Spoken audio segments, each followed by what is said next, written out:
Hi everyone, I'm Siok from Online Help Guide, and in this video, I will show you how to set timer on Snapchat. Setting a timer gives you time to get ready and take the perfect shot without feeling rushed. So, let's get started on how to set timer on Snapchat. First, open the Snapchat app. On the right side of your screen, you will see an arrow facing downwards. Tap on it to open more options. Here, you can see the timer icon. It's typically represented by a small clock. Tap on the timer icon and the 3 seconds timer will be set for your snap.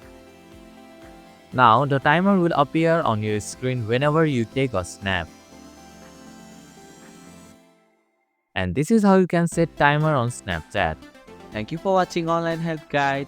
Hope this video was helpful. If it was, then hit the like button and comment down if you have any questions or feedback. Also, if you are new to our channel, please subscribe and hit the bell icon so that you won't miss our upcoming videos.